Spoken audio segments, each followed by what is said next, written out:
주님의 이름으로 환영합니다. 우리 앞뒤 좌우로 인사들 나누실 텐데 하나님의 말씀은 진리입니다. 이렇게 인사들 나누시겠습니다. 인사들 나누시겠습니다. 하나님의 말씀은 진리입니다. 아멘. 하나님의 말씀 성경 66권만 진리의 말씀인 줄 믿으시기 바랍니다. 특별히 요한계시록은 마지막 때에 되어질 일들에 관해서 하나님께서 택한 백성들에게 알려주시는 계시의 말씀입니다.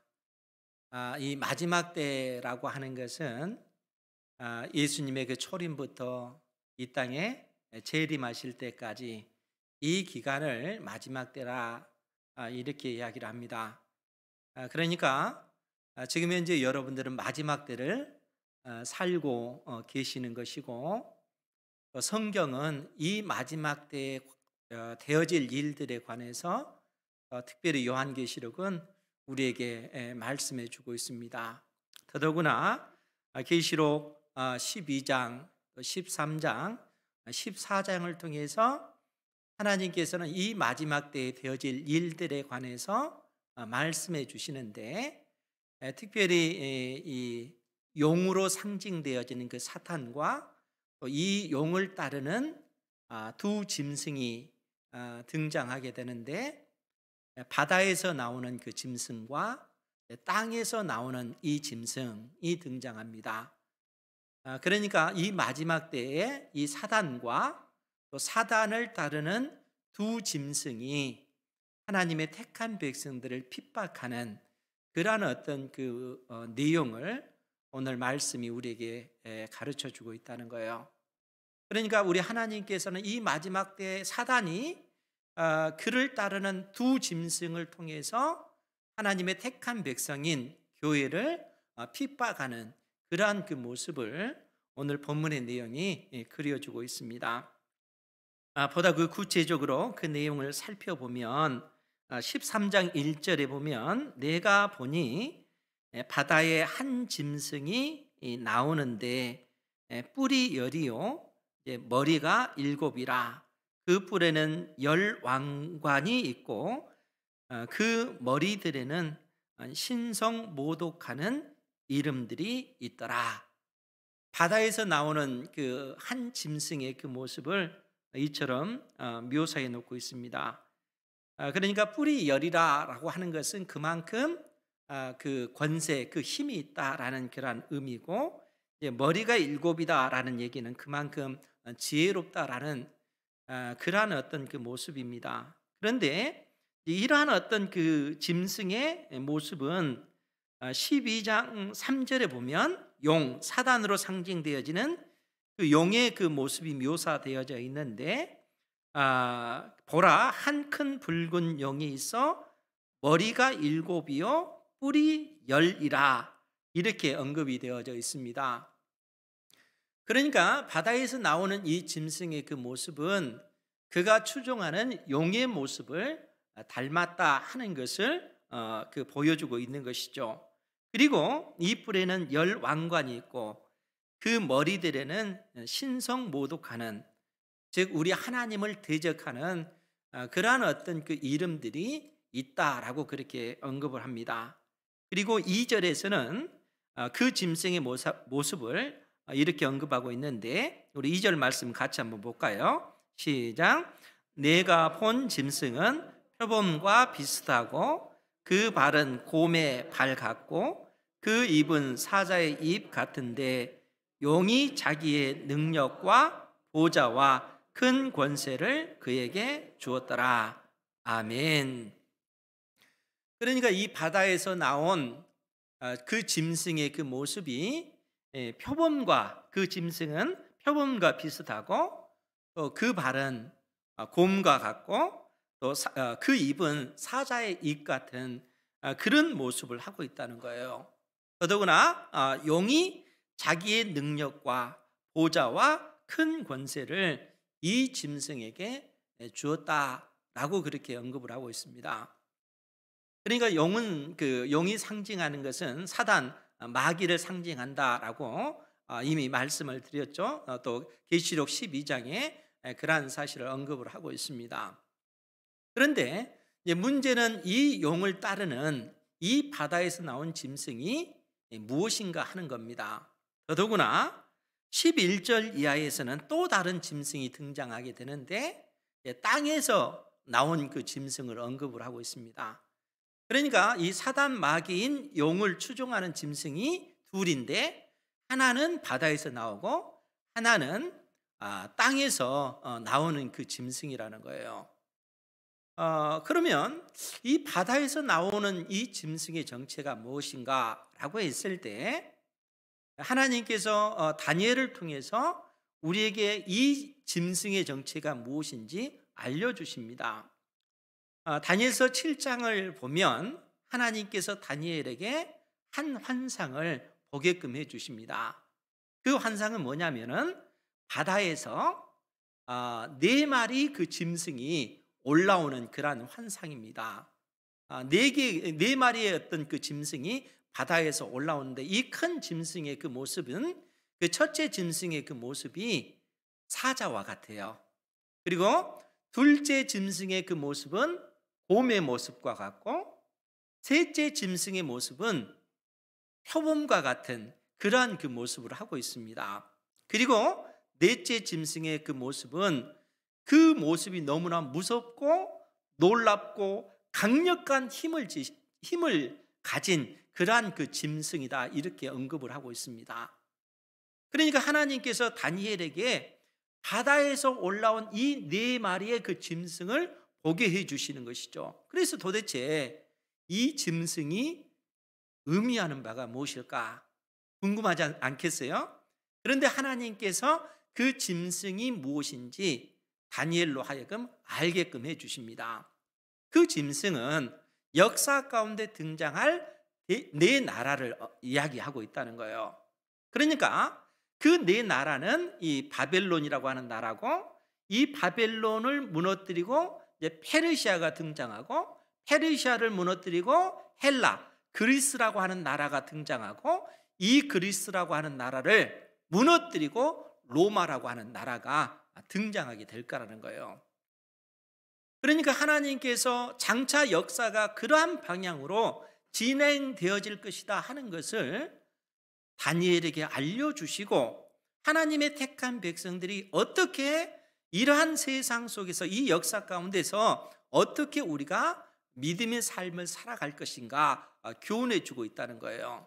그런데 오늘 하나님께서는 사도 요한을 통해서 이 바다에서 나오는 이 짐승의 정체가 무엇인지 말씀해 주고 있는데, 이 짐승의 그 정체를 그야말로 무서운 그 모습으로 그 형상을 묘사해 놨는데, 그 짐승의 모습이 표범과 같고 곰과 같고 사자와 같은 그러한 짐승이라는 거예요.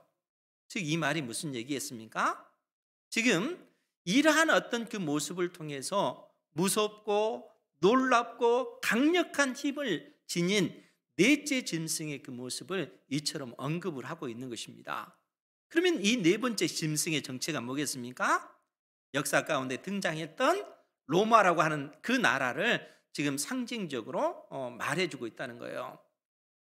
그러니까 지금 사도 요한 당대 로마라고 하는 나라가 지금 온 세상을 지배하고 있는 그러한 상황이지 않습니까? 그러니까 이런 상황 속에서 이 로마라고 하는 나라를 통해서 이 사단이 이 세상 나라, 이 강력한 세상 나라를 통해서 하나님의 택한 백성들을 핍박하고, 또 하나님의 택한 백성들을 멸시하고 하나님을 대적하는 그러한 그 모습을 지금 그려주고 있다는 거예요. 그것이 지금 넷째 짐승의 그 모습이라는 것입니다. 사단이 바로 이 바다에서 나오는 이 짐승에게 바로 자기의 능력과 보좌와 큰 권세를 주었다, 이렇게 언급하고 있습니다. 그런데 이제 3절 말씀에 보면 그의 머리 하나가, 그러니까 이 바다에서 나온 짐승의 7머리 중 하나가 상하여 죽게 된 것 같더니, 그 죽게 되었던 상처가 나음에 온 땅이 놀랍게 여겨 짐승을 따르고. 사실 이제 이 부분이 좀 해석하기 좀 난해하기는 하지만 일반적으로 그의 머리 하나가 의미하는 바가 학자들은 대부분 로마의 그 네로 황제를 의미한다라고 이야기를 합니다. 그러니까 그의 머리 하나가 상하여 죽게 된 것 같더니 이 네로 황제 때의 어떤 그 상황을 보면 그가 기원 후 그 68년에 그가 스스로 자기의 목숨을 끊어서 죽게 됩니다. 그것이 이제 네로의 그 모습인데 이로 인해서 사실 로마의 굉장한 그런 혼란이 야기될 수밖에 없죠. 대제국을 건설했지만 황제가 자기의 그 어떤 그 목숨을 끊었기 때문에 이로 인해서 발생하는 그 일들은 누가 황제가 될 것인가 하는 그러한 문제죠. 그래서 황제가 되기 위한 어떤 권력 그 투쟁이 일어나게 되는데 이런 가운데 동방의 그 총사령관이었던 베스파시안이라고 하는 그러한 어떤 그 장군이 있는데 그의 아들이 우리가 잘 아는 티투스라고 하는 사람입니다. 이 티투스가 아버지의 그 명에 따라서 예루살렘 성전을 그 완전히 회파하고 예루살렘 성을 함락하고 그 성전을 회파했던 그러한 장군이 이제 티투스라고 하는 그러한 장군이죠. 그런데 이때 이 베스파시안이 그의 그 모든 정적들을 제거하고 로마의 그 황제로 그렇게 등극하게 됩니다. 그러니까 혼란할 수밖에 없는 그러한 그 상황을 진압하고 그가 황제가 되고 그를 이어서 그의 아들 티투스가 황제가 되었지만 그는 일찍 요절을 해요. 그래서 티투스의 동생인 도미티안이 황제가 됩니다. 이 도미티안은 무려 15년을 그 로마를 통치를 했습니다. 그러니까 이때 당시 그 베스파시안을 통해서 이 로마가 안정이 됐을 뿐만 아니라 굉장히 부강해지게 되어져요. 그리고 그 영광은 그 황제들이 다 누리게 되는 것이죠. 더더구나 이 도미티안 같은 경우는 15년을 통치하면서 그 제국이 그처럼 안정이 되고 번영을 하니까 그가 스스로 신의 그 반열에 오르지 않습니까? 그래서 이 도미티안 같은 경우는 그 자기 자신이 신이다 이렇게 선포할 뿐만 아니라 모든 사람들이 그를 숭배할 수 있도록 신으로서 숭배할 수 있도록 그렇게 하고 그렇게 하지 아니하는 교회를 핍박하고 또 그런 상황 속에서 사도 요한을 밤모섬에 유배 보내는 이러한 어떤 그 악을 자행하게 되어지는 것이죠. 그러니까 요한계시록은 그러한 어떤 그 시대적인 그 배경을 담고 있습니다. 그렇기 때문에 오늘 본문의 3절 말씀 그의 머리 하나가 상하여 죽게 된 것 같더니 그 죽게 되었던 상처가 이 짐승이 다시 나음에 온 땅이 수많은 나라들 민족들이 놀랍게 여겨 짐승을 따르고 용이 짐승에게 권세를 주므로 용에게 경배하며 짐승에게 경배하여 이르되 누가 이 짐승과 같으냐 누가 능히 이와 더불어 싸우리요 하더라 이렇게 언급을 하고 있다는 거예요. 즉 이 말씀이 우리에게 가르쳐주는 그러한 그 내용들이 무엇입니까? 그것은 이 사단이라고 하는 이 존재가 직접적으로 교회를 핍박하는 것이 아니라 이 세상 나라들, 이 세상의 그 권력자들을, 이 세상의 그 권세자 통치자들을 통해서 하나님의 택한 백성들을 핍박하고 하나님을 대적하는 이러한 그 모습을 보여주고 있다는 거예요. 그러니까 이러한 어떤 그 영적 전쟁이 역사 가운데 끊임없이 되어져 왔던 일인 것을 지금 성경이 우리에게 가르쳐주고 있습니다. 즉 우리 주님께서 이 땅에 재림하실 때까지 사단은 이 세상의 그 나라들, 권세자들을 통해서 하나님을 대적하고 택한 백성들을 핍박할 것임을 지금 말씀해 주고 있다는 거예요. 그러니까 하나님께서는 믿음의 그 백성들에게, 교회들에게 이러한 그 진리를 일깨워 주고 있는 것입니다. 역사 가운데 그렇게 역사가 진행되어지고 있고 사단은 그를 따르는 그러한 추종자들을 통해서 하나님을 대적하고 성도들을 핍박하는 이러한 악을 자행하게 될 것을 말씀해 주고 있습니다. 그것이 지금 오늘 본문의 내용이라 하는 것이죠. 그뿐만 아니라 5절 말씀도 보면 우리 5절 말씀 같이 한번 보겠습니다. 5절 시작. 또 짐승이 과장되고 신성 모독을 말하는 입을 받고 또 42달 동안 일할 권세를 받으니라. 아멘. 이 바다에서 나온 짐승이 과장되고 신성 모독을 말하는 입을 받고 또 42달 동안 일할 권세를 받으니라. 이 42달은 계속해서 말씀드리지만 그 일로 따지면 1260일, 연으로 따지면 3년 6개월을 의미하는 것이죠. 그러면 이 42달이 상징하는 것이 무엇이라고 했습니까? 그것은 마지막 때 자체를 가리킨다고요. 그러니까 예수님의 초림부터 재림 때까지 이 마지막 기간을 상징해서 1260일, 42달, 3년 6개월로 이렇게 상징하고 있습니다. 그러니까 이 기간 동안 이 짐승이 과장되고 신성 모독을 말하는 입을 받고 42달 동안 일할 권세를 받았다, 이렇게 언급하고 있습니다. 이 마지막 때에 사단이 이러한 그 권세를 가졌다는 거예요. 교회를 핍박할 권세를 가졌다는 겁니다. 그런데 동시에 우리가 이 기간 동안 하나님께서 주의 몸된 교회에 주신 사명이 하나님의 말씀을 증거하는 그 사명입니다. 하나님께서는 이 기간 동안 42달 동안 교회를 통해서 땅끝까지 천국 복음을 증거할 그 사명을 주셨고, 흑암의 권세, 사단의 권세를 이길 수 있는 힘과 그 능력과 권세를 교회들에게 허락하셨다는 거예요. 그러니까 궁극적으로 교회는 이 사단의 권세를 이길 수밖에 없습니다. 사단이 물론 그러한 권세를 받고 오늘 그 말씀을 통해서 보면 42달 동안 일할 권세를 가져서 교회를 핍박하지만, 그러나 궁극적으로 교회는 승리할 것을 하나님께서 우리에게 말씀해 주고 계시다는 거예요. 그러니까 이 기간 동안 사단은 이러한 그 권세를 받고 일을 하고 있다는 거예요. 그래서 6절 말씀에도 보면 짐승이 입을 벌려 하나님을 향하여 비방하되 그의 이름과 그의 장막 곧 하늘에 사는 자들을 비방하더라. 그의 장막 곧 하늘에 사는 자들은 그 7절에 나오는 성도들을 이야기합니다. 하나님의 택한 백성, 이 땅의 교회들을 상징하는 그 단어가 하늘에 사는 자들을, 또 그의 장막, 이렇게 언급을 하고 있습니다. 그러니까 바다에서 나오는 이 짐승으로 상징되어지는 이 세상 나라, 단순히 로마만을 의미하는 것 아니에요.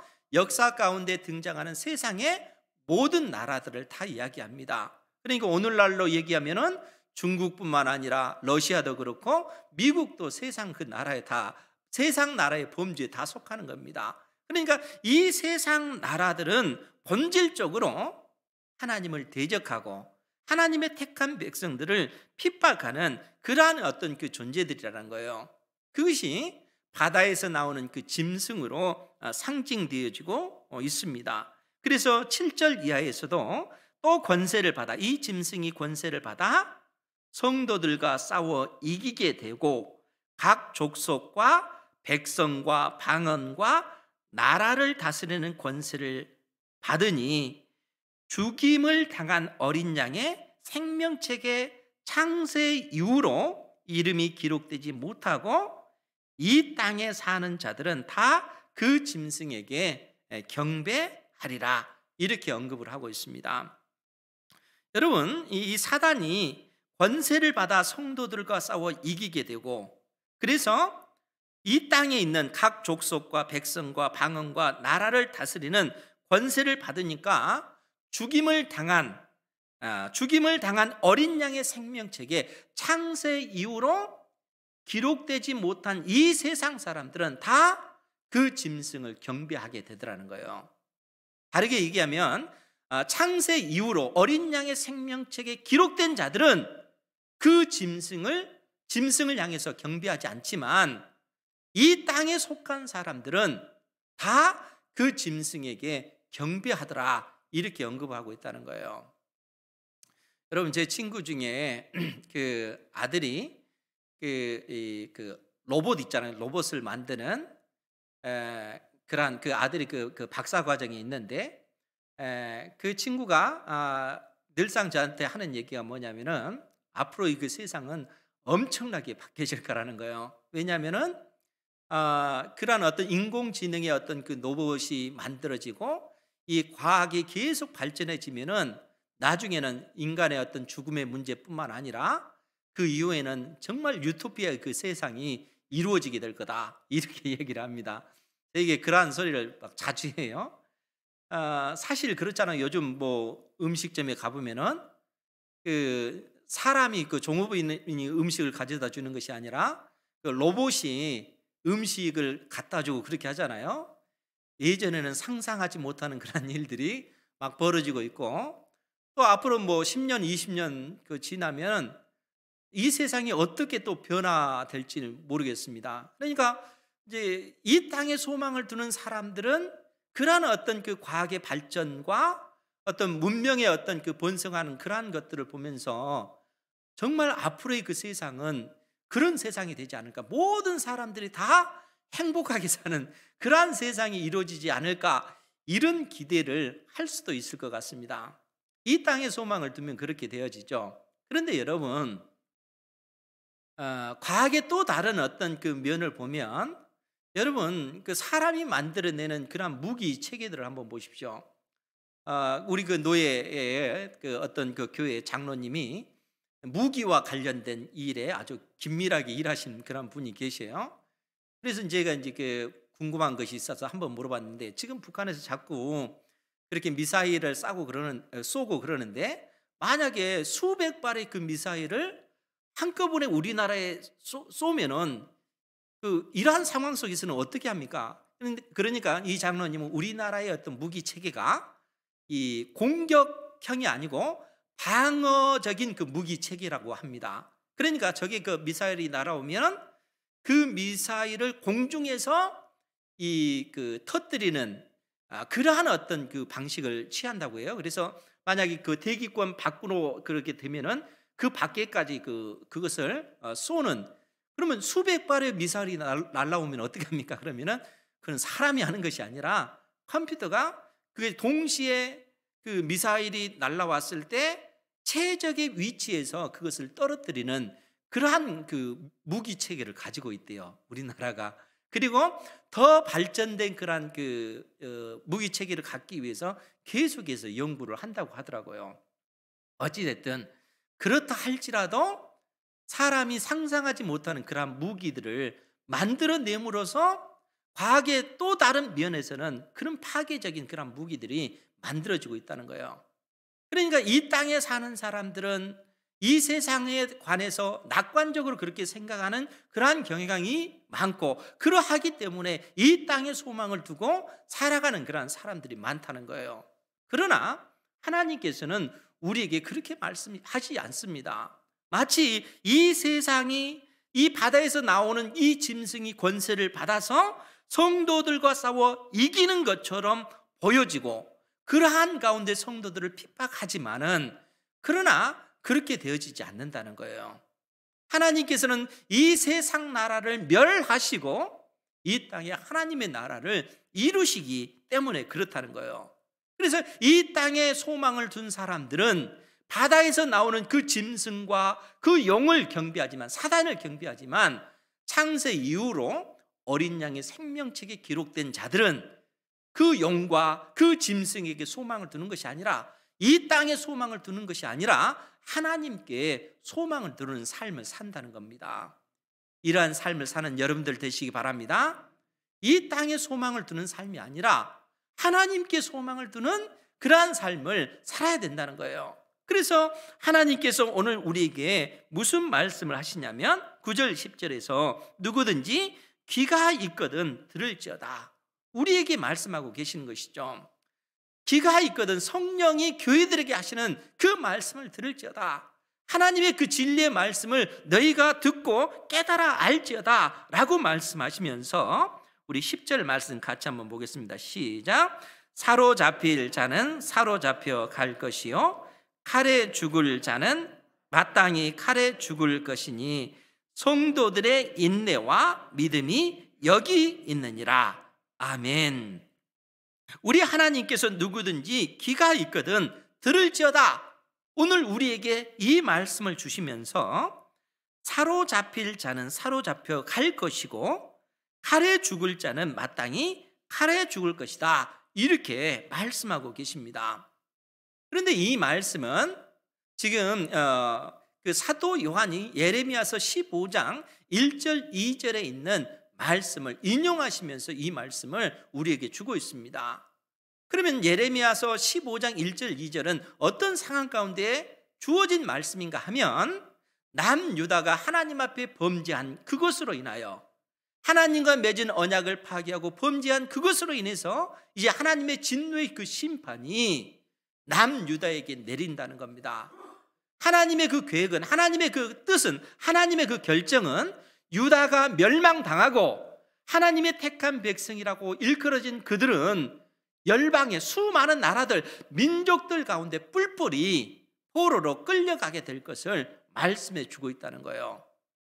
그래서 그런 상황 속에서 아무리 모세가 와서 사무엘이 와서 하나님 앞에 하나님의 뜻을 돌이켜 주십시오 이렇게 기도한다 할지라도 하나님께서 작정하신 그 뜻은 바뀌어지지 않는다는 거예요. 하나님께서 이 유다를 멸망시키시고 하나님의 그 택한 백성들이 이방 나라도 뿔뿔이 흩어진다 할지라도 그 계획은 변하지 않고 하나님의 그 계획대로 그 모든 일들이 이루어진다는 거예요. 그런 상황 속에서 하나님께서 무슨 말씀을 하시는 거예요? 사로잡힐 자는 사로잡혀 갈 것이요 칼에 죽을 자는 마땅히 칼에 죽을 것이다. 그러한 진노의 심판이 임하게 될 것이고 그 심판으로 인해서 칼에 죽을 자들은 죽을 것이고 사로잡혀 갈 자들은 그렇게 사로잡혀 가게 될 것이다. 하나님의 그 계획은 바뀌어지지 않는다는 거예요. 왜 하나님께서 이 말씀을 하고 계시는 것입니까? 지금 역사의 끝에 이 땅에 우리 주님께서 재림하실 것이고 그리고 세상 나라는 멸할 것이고 멸망당할 것이고 영원한 하나님의 나라가 이루어질 이 계획은 변하지 않는 계획이라는 거예요. 하나님께서 이 역사의 방향대로 그대로 이끌고 가고 계시다는 겁니다. 그러니까 이 땅에 소망을 두는 그 인생들은 필연적으로 그들은 영원히 멸망당할 수밖에 없고 불과 꺼지지 않는 불, 유황불에 그 불못에 던져질 수밖에 없다는 거예요. 하나님께서 우리에게 이처럼 경고해 주고 계시는 것입니다. 이 세상에 소망을 둘 때는 결국 그렇게 멸망당하고 말 것이라는 거예요. 그러면 믿음의 백성들은 어떻게 해야 되겠습니까? 이러한 상황 속에서 성도들의 인내와 믿음이 여기 있느니라. 이런 상황 속의 성도들은 어떻게 해야 되는가? 우리가 살고 있는 이 세상 속에서 마치 바다에서 나오는 그 짐승이 성도들과 싸워 이긴 것처럼 보여지는 그러한 환경이라 할지라도 그러한 가운데서 성도들은 인내와 믿음으로 현실의 그 모든 어려움을 이겨내고 극복해 나가야 된다라고 말씀하고 계십니다. 하나님께서 사도 요한에게 이 교훈을 우리에게 주시는 거예요.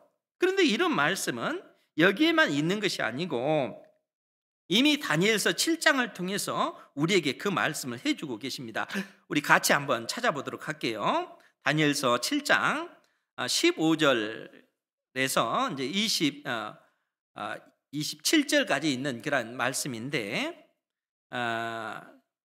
우리 같이 보겠습니다. 구약성경 1245페이지인데 하나님께서 다니엘에게 바다에서 나오는 그 네 짐승의 그 환상을 보여주시고 그로 인해서 다니엘이 번민할 때 그 환상의 의미를 일깨워 주십니다.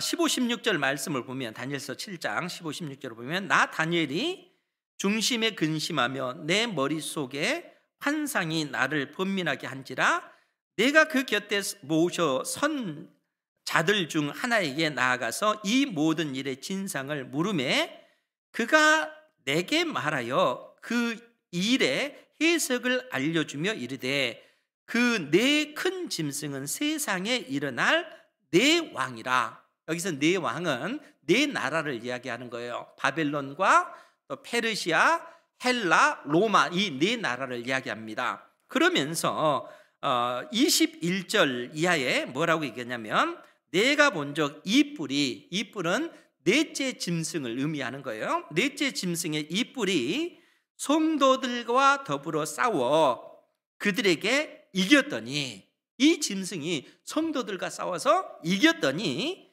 22절 말씀에 보면 옛적부터 항상 계신 이가 와서 지극히 높으신 이의 성도들을 위하여 원한을 풀어주셨고 때가 이름에 성도들이 나라를 얻었더라. 그러니까 옛적부터 항상 계신 이, 그분은 바로 우리 주 예수 그리스도신 것이죠. 그러니까 지극히 높으신 이 성도들을 위하여 원한을, 이 옛적부터 계신 이가 오셔서 그 원한을 풀어주셨고 때가 이름에 성도들이 나라를 얻었더라. 하나님의 나라, 천국을 상속받았더라. 이처럼 언급하고 있는 것입니다.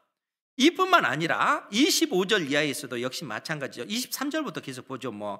모신 자가 이처럼 이르되 넷째 짐승은 곧 땅의 넷째 나라인데 이는 다른 나라들과 달라서 온 천하를 삼키고 밟아 부서뜨릴 것이며, 지금 넷째 나라는 로마라고 하는 나라를 상징하고 있는 것이죠. 그리고 더 나아가 이 짐승이라고 하는 것은 결국 이 땅에 있는 그 모든 세상 나라들을 상징하고 있는 것입니다. 그런데 25절 26절 보면 그가 장차 지극히 높으신 이를 말로 대적하며 또 지극히 높으신 이의 성도를 괴롭게 할 것이며 그가 또 때와 법을 고치고자 할 것이며 성도들은 그의 손에 붙임받아 한 때와 두 때와 반 때를 지내리라. 한 때, 두 때, 반 때가 몇 년이라고 했습니까? 3년 6개월을 의미하죠. 1260일, 42달,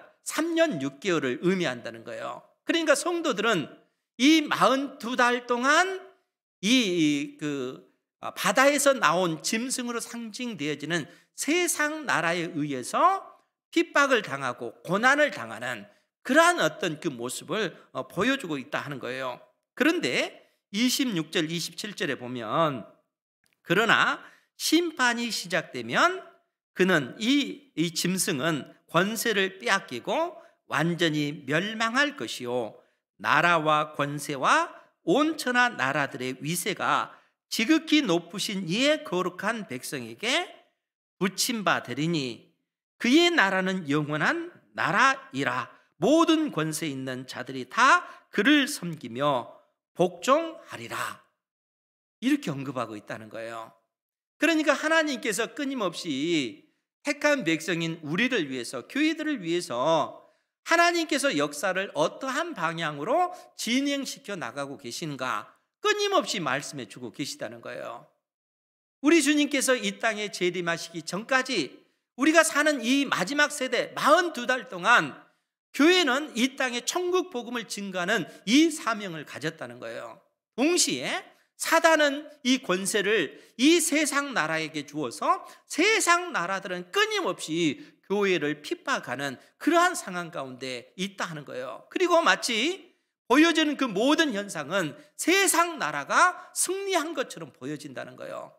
이 땅에 소망을 두고 살아가도록 많은 사람들을 미혹하고 있다는 거예요. 그래서 창세 이후로 어린 양의 생명책에 기록되지 못한 사람들은 이 땅에 소망을 두고 살아가는 겁니다. 이 세상이 마치 우리의 모든 행복을 보장해 주는 것처럼 이 세상이 그렇게 보여진다는 거예요. 그래서 땅에 소망을 두고 살아갑니다. 그런데 하나님께서는 우리에게 무슨 말씀을 해주고 계시는 거예요? 이 세상 나라가 멸망당한다는 거예요. 이 세상 나라를 하나님께서 심판하시고 영원히 멸망하지 않는 그 하나님의 나라가 이 역사 끝에 이루어진다는 겁니다. 그러면 그러한 상황 속에서 우리가 어떻게 살아가야 되겠는가 하는 거예요. 세상과 타협하며 사는 것이 지혜로운 방식일까요? 그게 아니라는 것이죠.